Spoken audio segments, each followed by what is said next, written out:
Assalamualaikum warahmatullahi wabarakatuh. Nama saya Dwi Rahayu dari kelas Mazawa A. Saya di sini akan bercerita tentang perubahan sosial yang ada di masyarakat sekitar saya, khususnya selama terjadi adanya pandemi COVID-19 ini. Perubahan sosial yang ada saat ini yang saya ketahui, yang pertama itu adalah saling mengingatkan. Jadi saling mengingatkan satu sama yang lain mengenai untuk menjaga kesehatan, himbauan cuci tangan dengan benar, kemudian sesering mungkin itu ada di mana-mana, baik itu berupa slogan, kemudian pesan singkat di WA, status Facebook dan lain-lain. Jadi mereka saling mengingatkan satu dengan yang lain. Kemudian di rumah-rumah sekarang sudah tersedia tempat cuci tangan. Jadi yang mau bertamu ataupun setelah keluar dari rumah yang mau masuk itu diharuskan untuk cuci tangan. Kemudian yang kedua, yang biasanya kita itu bertemu teman, saudara, itu berjabat tangan, berpelukan, cium pipi kiri kanan, kemudian cium tangan, itu menjadi sesuatu yang lumrah dan sekarang berubah menjadi sesuatu yang harus dihindari karena adanya COVID-19 ini.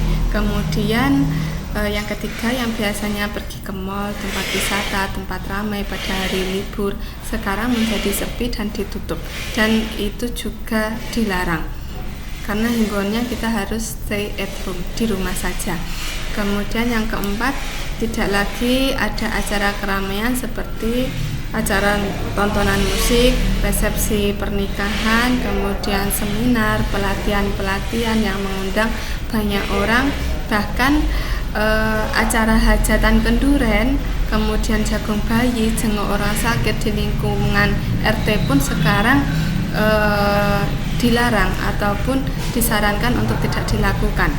Kemudian yang kelima, acara anak-anak muda seperti nongkrong, kemudian ngopi bersama, ibu-ibu rumah tangga yang sukanya itu ngerumpi saat ketemu beli sayur dan lain-lain sebagainya, sekarang juga sepi karena adanya himbauan untuk menjaga jarak atau social distancing tersebut. Kemudian yang keenam, untuk kegiatan keagamaan juga demikian, yang biasanya itu sholatnya di masjid, kemudian sekarang itu kita harus dihimbau untuk sholat di rumah masing-masing. Jadi apalagi sekarang ini bulan Ramadan, ada yang sebagian masjid itu tetap melaksanakan sholat tarawih, tetapi ada juga yang tidak. Jadi karena melihat dari himbauan tersebut. Kemudian selain itu, karena seperti biasanya bulan Ramadan itu kan sehabis sahur itu biasanya ada kegiatan jalan-jalan selepas sahur sambil menunggu pagi, kemudian kalau sore itu ngabuburit sembari nunggu buka puasa, seperti itu. Sekarang jadi sepi, jalanan itu sepi dan tidak ada kegiatan tersebut, apalagi kegiatan berkumpul yang biasanya ada acara bukber, buka bersama, seperti itu juga sekarang tidak ada.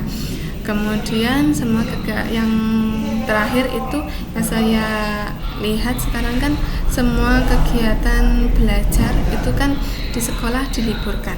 Jadi kegiatan belajar, kegiatan kerja itu semua diusahakan dilakukan di rumah, dan komunikasi yang sebelumnya berinteraksi secara tatap muka itu sekarang berubah menjadi lewat media online atau dalam jaringan, seperti itu. Kemudian untuk masalah sosial yang terjadi saat ini itu juga banyak karena imbas dari COVID-19 tersebut. Untuk pertama, masalah yang terjadi itu adanya banyak pengangguran karena banyak tempat usaha sepertinya pabrik, toko, kantor itu tutup karena himbauan dari pemerintah untuk stay at home. bekerja di rumah, kerja di rumah. Kemudian sehingga karena banyaknya usaha yang ditutup, karyawan-karyawan itu akhirnya kan diliburkan. Jadi ada yang sebagian diliburkan, ada yang kalau memang tempat usahanya memang tidak beroperasional secara terus-menerus, maksudnya benar-benar tutup, itu berarti otomatis ada yang di PHK. Nah, kemudian karena banyak yang di PHK, usahanya tutup karena tidak usaha itu juga tutup karena tidak bisa menjual hasil produksinya. Mungkin dikarenakan akses jalan ditutup, kemudian kegiatan atau usaha yang menggunakan produk tersebut itu sudah tidak memakai dari hasil produk pabrik tersebut, seperti itu. Kemudian yang ketiga, banyaknya tingkat kejahatan karena akibat adanya PHK, sehingga pengangguran, tidak punya pekerjaan, tidak punya penghasilan, tetapi beban sehari-hari tetap ada, sehingga memicu terjadinya tindak kejahatan seperti pencurian, perampokan, gendam, dan penodongan. Nah, itu bisa terjadi seperti yang terjadi di tempat saya. Itu terjadi penggendaman dengan berkedok membagikan masker gratis dari Dinas Kesehatan yang ternyata mereka itu merupakan komplotan gendam yang terjadi di wilayah Sambit kemarin, yang terjadi seperti itu. Jadi mereka memanfaatkan situasi ini untuk mendapatkan pemasukan dengan cara yang tidak benar. Kemudian yang keempat, akibat dari semua kegiatan dilakukan di rumah menjadikan anak-anak sekolah itu libur dan di rumah kurang produktif. Kegiatannya hanya rebahan, nonton TV, main HP, main game, sehingga semangatnya berkurang dibandingkan saat bersekolah. Jadi mereka kegiatan sosialisasinya dengan orang lain, dengan lingkungan itu juga berkurang, seperti itu. Jadi mungkin kita mungkin menjadi kurang bersosialisasi, kurang berbincang-bincang dengan orang lain, seperti itu. Kemudian kalau untuk yang kelima, untuk orang tua sekarang, tugasnya itu selain jadi orang tua, sekarang juga merangkap jadi guru karena mengajari anak-anaknya tentang pelajaran sekolah. Kemudian yang keenam, banyaknya pedagang jajan keliling yang biasanya mangkal di sekolah yang sekarang ini libur sehingga tidak punya penghasilan, ditambah banyaknya daerah yang di lockdown sehingga tidak bisa jualan keliling di daerah-daerah tersebut secara leluasa seperti biasanya, karena kalau di lockdown ditutup itu biasanya kan mereka tidak bisa masuk ke wilayah tersebut, seperti itu. Jadi untuk penghasilan mereka juga berkurang, meskipun mereka bisa ke jualan keliling, tapi mereka tidak bisa maksimal menjangkau wilayah-wilayah tersebut. Kemudian yang ketujuh, penjaga kantin yang penghasilannya dari kantin juga tidak dapat penghasilan karena sekolah libur, seperti itu. Yang kedelapan, yang non ASN ya, banyak yang libur, banyak tempat usaha yang tutup, kemudian seperti buruh harian, seperti angkutan umum, biro jasa travel, itu banyak yang mengalami problem,